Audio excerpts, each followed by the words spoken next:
ညောင်တော့ပြန်ဖို့အတွက်ကိုအမတ်တရစာတမ်းတွေချိတ်ဆွဲသွားတာကိုလည်းလမ်းမထက်မှာတွေ့မြင်ခဲ့ရပြီးဖြစ်မှာပါဒါလူငယ်ဖြစ်ပါဟုတ်ပြီဒီကနေ့မှာကျွန်တော်တင်ပြမယ့်အကြောင်းအရာတွေကနိုင်ငံတကာဆေးရုံတွေမှာအသေးအစားထိုးခြင်းအောင်မြင်ပါတယ်နှလုံးစားထိုးခြင်းကိုလည်းအောင်မြင်ပါတယ်ကြောက်ကက်အစားထိုးခြင်းအောင်မြင်တယ်ဆိုတာကိုလည်းကျွန်တော်တို့လိလာသုံးသက်ချက်တွေအရာတွေ့ရှိရပါတယ်ကျွန်တော်တို့မြန်မာနိုင်ငံမှာတော့လူအစားထိုးခြင်းအောင်မြင်သွားကြောင်းကျွန်တော်မိဘတွေကိုတင်ပြပေးသွားမှာပါနောက်ထပ်ဒင်းဘုတ်အနေနဲ့အားလုံးမင်္ဂလာပါခင်ဗျာ။ကျွန်တော်ရဲ့ channel ကနေကြိုဆိုပါပါတယ်။ကျွန်တော်ရဲ့ channel အားဆိုရင်နေ့ရက်သတင်းတွေတိုင်းကနေတင်ဆက်ပေးနေတာမို့ကျွန်တော်ရဲ့ channel လေးကို like and subscribe လုပ်ထားပေးဖို့တောင်းဆိုချင်ပါတယ်ခင်ဗျာ။ပတ်စစ်ခွေးတက်ကခရိုနီမွေးတယ်။ကျွန်တော်ဒီမိုကရေစီဖတ်တော်သားတွေဘာကြောင့်ခရိုနီမမွေးခဲ့တာလဲဆိုတာကိုကျွန်တော်မြင်ပါလေ။ဒီနေ့ကျွန်တော်တို့အတူတူစဉ်းစားကြည့်အောင်ဗျာ။ဟုတ်ပြီနောက်ဆုံးဒီပုံမှာတော့ကြောက်ပြူအညဝတီရည်သက်ဌာနချုပ်ကိုအကတတော်အေးပြင်းပြင်းထန်ထန်ထိုးစစ်ဆင်နေတဲ့အချိန်မှာနေပြည်တော်မှာအကြမ်းဖက်စစ်ခွေးအုပ်စုကတရုတ်နဲ့ကြောက်ပြူရည်နဲ့စိတ်ကံအကြောင်းဆွေးနွေးနေကြတယ်ဆိုတဲ့သတင်းတွေအရန်အံ့ဩဖို့ကောင်းပါတယ်ဆိုတော့ဒီနေ့တင်ပြမယ့်အကြောင်းအရာတွေကတကယ့်ကိုအံ့ဩဖွယ်နဲ့ပြည့်နဲ့နေလို့ကျွန်တော်ရဲ့ဗီဒီယိုကိုဝင်းရံကြည့်ရှုပေးဖို့ဒီဘက်ပြည်ရဲဘော်ရဲဘတိုးချင်းစတိုင်းကိုလေးစားဖိတ်ခေါ်လိုက်ပါစေကျွန်တော်တို့သတင်းမီဒီယာအထက်မှာအသေးအစားထိုးခြင်းအောင်မြင်ပါတယ်နှလုံးစားထိုးခြင်းအောင်မြင်ပါတယ်အချို့ဆိုရင်လက်တောင်မှအစားထိုးပြီးတော့ဒါခွဲစိတ်ကုသခဲ့တာတွေတွေ့ရပါတယ်ကြောက်ကအစားထိုးခြင်းကိုလည်းနိုင်ငံတကာဆေးရုံကြီးတွေမှာအောင်မြင်စွာကုသနိုင်ရတော့ကျွန်တော်တို့တွေ့ရပါတယ်ဆိုတော့ဒီနေ့နိုင်ငံတွင်းထဲမှာလူအစားထိုးခြင်းအောင်မြင်စွာဖြစ်မြောက်သွားပါတယ်အရန်ကိုအောက်ကောင်းတယ်ကျွန်တော်တို့လည်းအရန်ကိုအပ်လို့ဖြစ်တယ်အရန်ကိုကြီးကျယ်လို့အကြည့်တယ်ဆိုတော့သူများတွေကဒါအင်္ဂါရက်တစ်ခုနှစ်ခုလောက်ပဲစားထိုးတာကျွန်တော်တို့ကလူလိုက်ကိုစားထိုးနိုင်တာဒါလည်းအောင်မြင်သွားပါတယ်မနေ့ကကျွန်တော်တင်ပြခဲ့တဲ့တံမောဇဗန်ဓမြတိုက်မှုအဲ့ဒီဓမြတိုက်မှုဖြစ်ပေါ်ပြီးတဲ့နောက်ပိုင်းမှာကျွန်မဖတ်စစ်ခွေးတက်ကခွေးတော်ပြီးတိုက်ကမဲကျွန်တော်တို့ပြည်သူ့ကာကွယ်ရေးတပ်ဖွဲ့ဝင်တွေဖတ်တော်မှညောင်လှည့်လိုက်သေးတယ် PDF တူဓမြတိုက်တာဆိုတော့ဟုတ်ပြီဒါကတော့သူတို့ရဲ့ဉာဏ်ရည်မမီတဲ့အသုံးနှုန်းတွေပေါ့ဗျာဒီကနေ့မှာထပ်မံပြီးတော့သတင်းကလည်းအရန်မြင်တယ်ပြီးတော့ဘန်ကောက်တပြက်တဲ့သူကိုတက်သိမ့်နေတကွာဖမ်းမိပြီဆိုတော့အားလုံးမျှော်လင့်နေကြတဲ့ဒီဘန်တပြတိုက်တဲ့ကောင်ကဘယ်သူလဲဒီနေ့မှာဒီဘန်တပြတိုက်တာနဲ့ပတ်သက်တဲ့နောက်ွယ်ကအကြောင်းကိုကျွန်တော်ရဲ့မိဘကိုကျွန်တော်တင်ပြမှာမှုလို့ပါဟုတ်ပြီအဲ့ဒီဗန်များတိုက်တဲ့လူကိုကျွန်တော်တို့ PDF ပါဆိုပြီးတော့လဲသူတို့ကအမြင်လွှဲသေးတယ်လွှဲကြည့်တာပေါ့ဗျာဒါပေမဲ့လည်းပဲလက်ရှိအချိန်မှာနာမည်နဲ့ကွာထုတ်ပေါ်လာပါတယ်ပြည်သူစစ်ခွေးအဖွဲ့ဝင်သိန်းစော်ဦးဖြစ်ပြီးတော့အဖအမည်ဦးမြင့်ဖေဖြစ်ကြောင်းပါဗန်လေးကမ္ဘောဇဗန်ရဲ့ location တင်နေရာကိုလည်းကျွန်တော်မိပါလေးကိုမနေ့ကကျွန်တော်အသေးစိတ်တင်ပြခဲ့ပြီးဖြစ်တယ်အဲ့ဒီပတ်ပတ်လယ်မှာလည်းအကျွန်တော်ဖတ်စစ်ခွေးတရင်အထိုင်ချထားတာကိုလည်းကျွန်တော်တင်ပြခဲ့ပြီးဖြစ်တယ်ဆိုတော့ဒီနေရာမှာဗန်ဓမြတိုက်တယ်ဆိုရင်ဘယ်သူတွေဖြစ်နိုင်လဲဆိုတာကိုကျွန်တော်ရဲ့ဗီဒီယိုကိုကြည့်နေတဲ့ကျွန်တော်မိဘတဦးချင်းစီတိုင်းအဖြေရှိပြီးသားပါဟုတ်ပြီကျွန်တော်အရှင်းမှာပြောတဲ့တကယ်ကိုရုပ်ပြောင်းရုပ်လွှဲတွေ့တကယ်ကိုစမ်းကြယ်လွန်းတဲ့ကျွန်တော်တို့နိုင်ငံအတွင်းထဲမှာဟုတ်ပြီမနေ့ကဗီဒီယိုဖိုင်လေးကိုမျိုးထဲမှာချက်ပြန်မြင်အောင်ကြည့်ပေးပါသူဝင်လာတယ်ပြီးတော့ငွေတော့ကိုဆိုင်ကယ်ပေါ်တင်ပြီးတော့သူမောင်းသွားတယ်ဆိုင်ကယ်ကလည်းအစုပ်ကလေးနော်ကျွန်တော်မြင်ပါအဲ့ငွေတော့ကိုလည်းကျွန်တော်လုံခြုံရေးဝန်ထမ်းကလိုက်ပို့ပေးလိုက်တယ်အဲ့တော့ပြီးတော့အခုဖမ်းမိတယ်ဆိုပါတယ်ဖမ်းမိတဲ့အချိန်မှာလည်းသူတို့ရဲ့ပြည်သူစစ်အဖွဲ့ဝင်ဘျူခွေးတစ်ကောင်ဖြစ်နေပါတယ်ဒါဟာတာမန်ပဲလားချော့ရမိပါနေကင်းကြောင်တောင်ကြီးဓမြဝင်တိုက်သွားတယ်ပြီးတော့နေကင်းကြောင်တောင်ကြီးအဖမ်းခံရတယ်နောက်ထပ်ထူးခြားတဲ့အချက်ကအဲ့ဒီဗန်တပြားတိုက်တဲ့သူဟာဘာကြောင့်သူဝစ်တဲ့အင်ကြီးကိုသူမစွန့်ပစ်တာလဲပြီးတော့သူလွဲတဲ့အိတ်လေးတောင်မှပါသေးတယ်နော်ကျွန်တော်မြင်ပါအဲ့ဒီအိတ်ကိုဘာဖြစ်လို့မစွန့်လွတ်တာလဲမစွန့်ပစ်တာလဲပြီးတော့အခြားသောဆက်ဆက်ပစ္စည်းတွေဘာကြောင့်မစွန့်ပစ်ဖဲနဲ့ तू ကအမျက်တနိုးသိမ်းထားရတာလဲငါကမ္ဘောဇဗန်ဓမြတိုက်ချင်းမှတ်တရဆိုပြီးတော့သူနေတဲ့နေရာမှာသိမ်းထားတာလား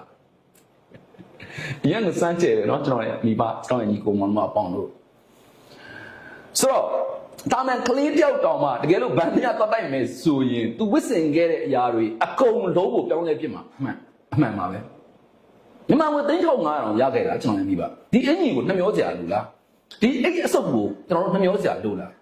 တွတ်ပြစ်မှာဗောအိတ်တစ်ဝယ်မှာဗောဗျာဆိုတော့ဗန်မြတ်တိုက်တဲ့ dress အကုန်လုံး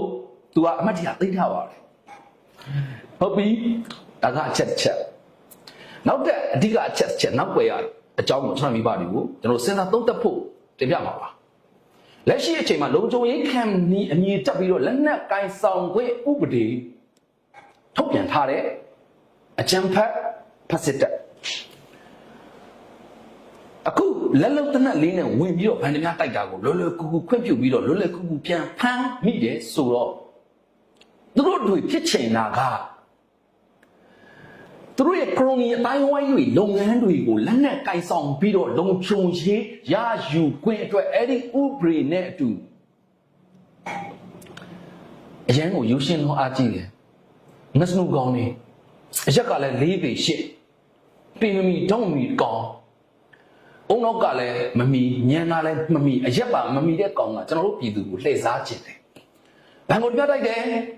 ဘန်ကိုပြတိုက်တဲ့အချိန်မှာဘန်ကခုလိုမျိုးပဲလွယ်လွယ်ကူတရားတိုက်ခံရတယ်ဗောဗျာဆိုတော့ဘန်လုံခြုံရေးတွေကရောလက်နက်ကင်ဆောင်တော့မှာလားအဲ့ဒီဘန်တွေကရောဘသူတွေလဲအကြမ်းဖက်စစ်ခွေးတက်ငွေထားတဲ့ခရိုနီရုံးပါပဲဒါကြောင့်ကျွန်တော်ရှေ့ကောင်းဆုံးမှာပြောတာအကြမ်းဖက်စစ်ခွေးတက်ကခရိုနီတွေငွေထုတ်ခဲ့တယ်ကျွန်တော်တို့ဒီမိုကရေစီအတိုင်းဝိုင်းကဘာကြောင့်ခရိုနီမမွေးခဲ့တာလဲကျွန်တော်စဉ်းစားစရာအများကြီးရှိတယ်လက်ရှိတော်လန်တော့ကာလမှာလက်နက်ခဲယမ်းရိတ်ခါကုတ်တာကြီးအဆဆရရငွေကြေးစည်းစိမ်ရပါတယ်ဒါကိုလည်းကျွန်တော်မိဘတွေသိရှိပြီးဖြစ်လို့ကျေတွဲမရှင်းပြခြင်းတော့ပါဒါပုံမှန်အနေနဲ့ပေးရတဲ့ငွေကြေးဟာကျွန်တော်တို့တော်လန်သောနေရောက်ဖို့ငွေကြေးမြောက်များစွာသုံးဆွဲရပါတယ်တခါတည်းမှာဆုံးရှုံးသွားတဲ့ပစ္စည်းတွေလည်းအများကြီးရှိတယ်ဒီလိုအချိန်တွေမှာကျွန်တော်တို့ပြည်သူကရွေးချယ်ထားတဲ့အစိုးရတက်ခဲ့တဲ့အချိန်မှာဘာကြောင့်အဲ့ဒီအစိုးရ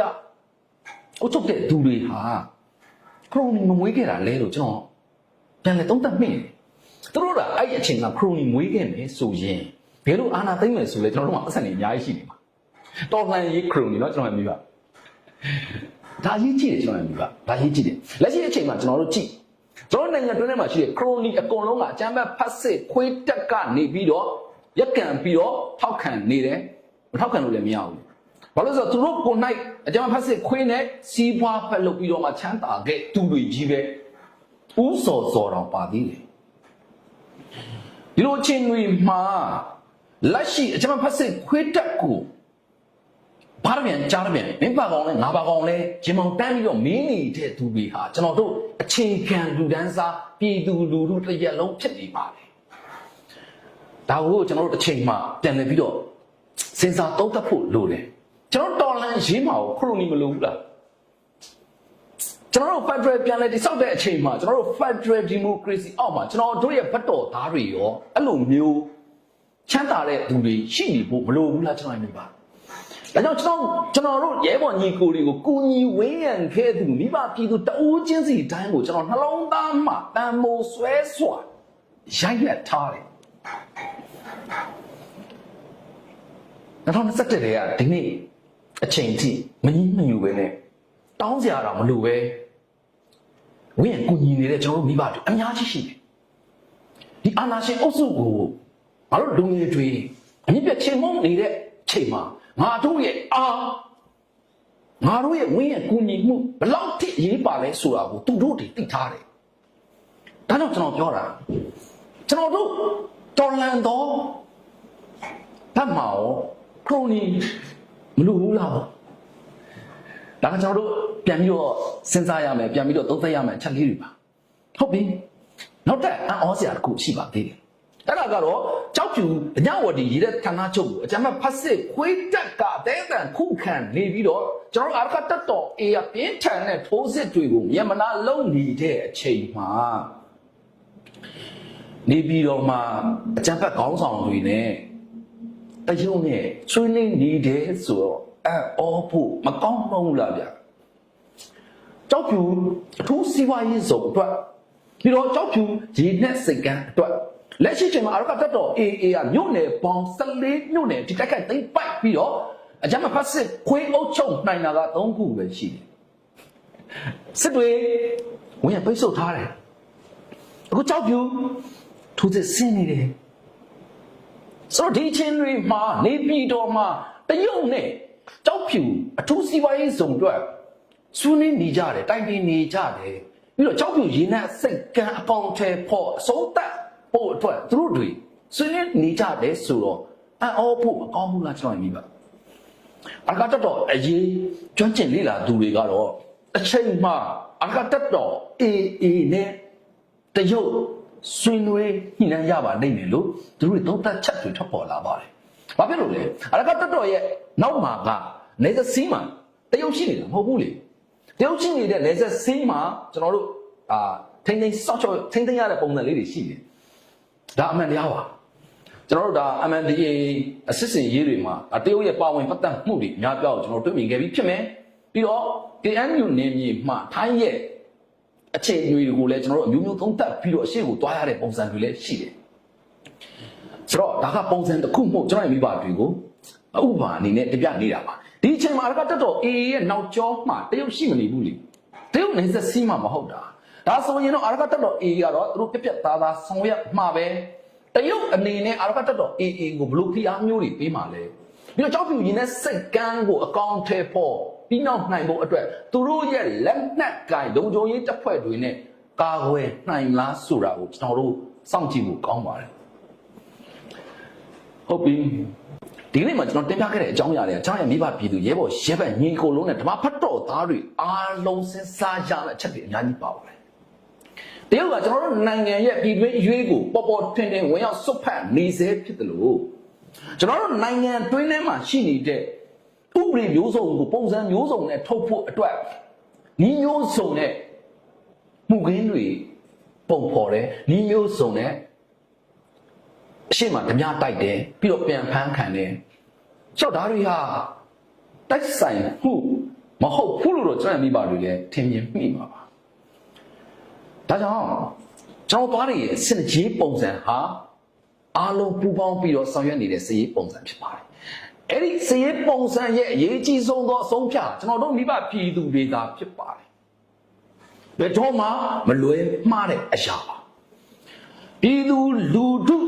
လက်မခံတဲ့အရာကိုလွယ်ကူကူလက်နဲ့ပြပြီးအာဏာသိမ်းခဲ့တဲ့ပေးမမီတော့မမီကောင်ညံရီပါမမီတဲ့ကောင်ရဲ့အဖြစ်ကျွန်တော်ရဲ့မိဘတွေတွေ့မြင်ခဲ့ပြီးဖြစ်တယ်ဒါကြောင့်ကျွန်တော်ဆက်လက်ပြီးတော့အားကုန်ရုံးဖို့အတွက်ရှေ့ကိုအတူတူချစ်တတ်ကြပါဆိုလို့ပြောကြားရှင်းတယ်ဒီကနေ့ရဲ့ဗီဒီယိုကိုဆုံးသက်ပြစီနောက်လာတဲ့ဗီဒီယိုလေးကိုတစ်ချက်ပိုကောင်းအောင်ကျွန်တော်ကြိုးစားနေပါတယ်လက်နဲ့ပေးစစ်ပေးကပ်ပေးနဲ့အေးဘေးတကောကြီးပေးပါကြောက်နေတယ်ကျွန်တော်မိဘပြည်သူရဲဘော်ရဲဘက်တူးချင်းစီတိုင်း